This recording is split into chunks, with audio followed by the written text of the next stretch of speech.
اچانک مرګونه به عام شي. د انس بن مالک رضی الله عنه حدیث ته امام طبرانی رحمه الله راوړی، پیغمبر صلی الله علیه وسلم د قیامت علامات ذکر کړي دي. من اقتراب الساعه، وی د قیامت نږدې کېدو علامات دي. یو پکې دا ذکر کړی ده، وان یظهر موت الفجأه یا موت الفجاءه، اچانک مرګونه به عام شي. اچانک مرګ څه ته وایي؟ چې انسان روغ رمټ او په خپل یو کار کې لګیا یو یا د خپل ملګري سره خبرې کوي، اچانک راولېږي او بس एकदम د زړه اټیک پرې راشي او مړ شي. دا اچانک مرګ لیدلی شي چې एकदम د زړه د دړکن دا ودرېږي. ښه دا مرګ څه نوی نه دی چې پوخا دا نه و، پوخا هم د اچانک مرګونه وو. خو د دې حدیث مقصد دا دی چې په دې زمانه کې به ډېر شي قیامت ته نږدې. نو ته چې خبرېږي بس دا باورې چې فلاني ځای کې اچانک مړ شو، فلاني ځای کې یو سړی راولېد مړ شو، فلاني ځای کې ولاړ مړ شو، وده شو مړ شو، ټول اچانک مرګونه دي. او نن سبا خو چې اوري اچانک مرګ، نو دا د قیامت هغه نښه ده چې راښکاره شوې ده. بیا سوال دلته دا دی، اچانک مرګ ښه مرګ دی که بد مرګ دی، شر دی که خیر دی؟ تاسو بارک الله فیک. انسان پوری خبره. یو روایت کې داسې راځي، امام ابن ابي شیبه رحمه الله راوړی عبدالله بن مسعود او عائشه رضی الله عنهما چې دا اچانک مرګ چې دی اسف علی الفاجر وراحة للمؤمن. فاجر او فاسق دپاره عذاب دی او د مؤمن دپاره راحت او سکون دی. راحت او سکون د مؤمن دپاره هغه مؤمن چې زندگی د الله سبحانه وتعالی د احکامو مطابق تیره کړي او د الله سبحانه وتعالی د شریعت پابند پاتې شوی، په هغه باندې اچانک مرګ راغی نو الله د مرګ دغه سختي نه وساتو او دغه تکلیف نه الله وساتو. نو د ده دپاره دا یو قسمه څه شو؟ راحت شو.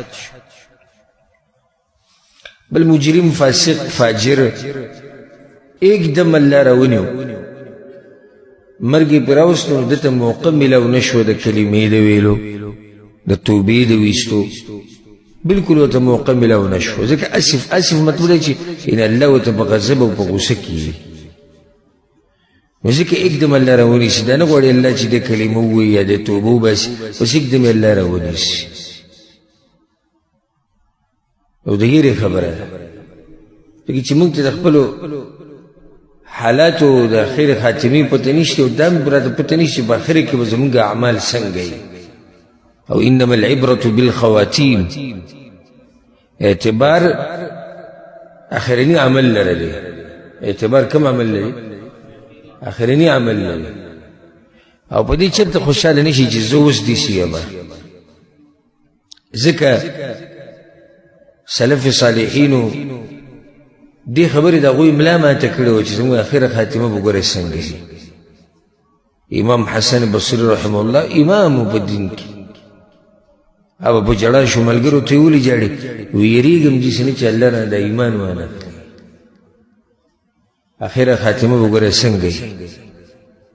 موږ چېرته دې ته سوچ نه دی کړی چې زما او ستا اخره خاتمه به څنګه وي.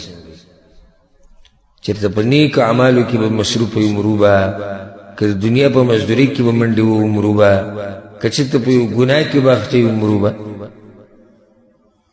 اخرې خاتمې د سوچ د ځان سره پیدا کوي. ګورئ د اخرې خاتمې سوچ او فکر د اخرې خاتمې په باره کې، د هغې دپاره محنت او کوشش چې ستا اخره خاتمه په ایمان شي.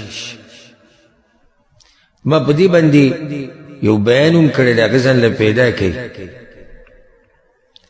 اخره خاتمه په ایمان سره، په دې عنوان باندې زما یو بیان دی او ډیر اسباب موږ ذکر کړي دي ډیر کارونه موږ ذکر کړي دي که په هغې باندې د عمل وکړو نو الله به د آخره خاتمه په ایمان سره کړي پای کې بعض دا دي چې انسان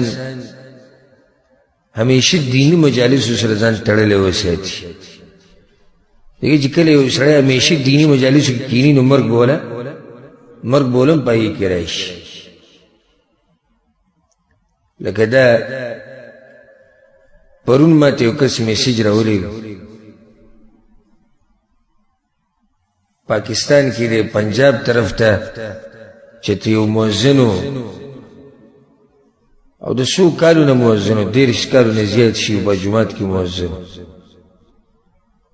او پرون کابل اوس هغه وفات شو مړ شو اذان یې وي او چې کله دې سره ورسېدو اشهد ان لا اله الا الله ودغه ځکه आवाज بند شو چې خلک راووتو کورونه چې څه چلو شو د आवाज بند شو اذان منځ کې بند شو چې رالو نو هغه مړ پروت و ساتې وتی کله چې انسان دیني مجالسو سره تعلق ساتي نو په ده باندې د مرګ هم اکثر په دغه دیني مجالسو کې راځي او چې کله د دنیوي مجالسو کې ډېر وخت تېرو بس پای کې به مري په مزدورو پسې او په دنیا پسې د سمه منډه واله شپه ورځ دې وکړې وي پای کې به مري ګناهونه دې کول ډېر پای کې به مري دغه شان د که ته دا غواړې چې اخره خاتمه دې په ایمان شي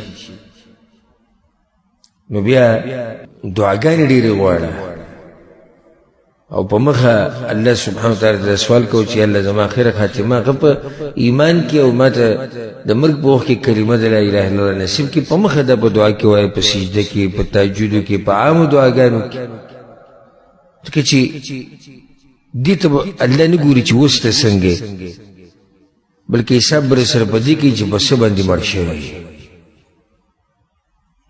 نو داسې ډېر دي چې هغه یو وخت کې خو په آخري وخت کې فاجر فاسق جوړ شو یا ولیعاذ بالله بعضو پکې دین پرېښودی الله دې زموږ په حال باندې رحم وکړي او الله دې موږ د مرګ پورې په دې دین باندې قایم او دایم لري پټه مسله کټه فیصله هغه دا ده چې ته به په څه حال کې مرې دا ډېره د سوچ خبره ده مسلمان به یې نه به یې موحد به یې نه به یې په ګناه کې به لګیا که په نیکۍ کې به لګیا پته نشي چې څه حال کې به مرګ راځي خو الله دې زموږ ټولو اخرې خاتمې په ایمان کې او الله دې موږ له مرګ په هغه وخت کې راولي چې موږ الله زموږ نه راضي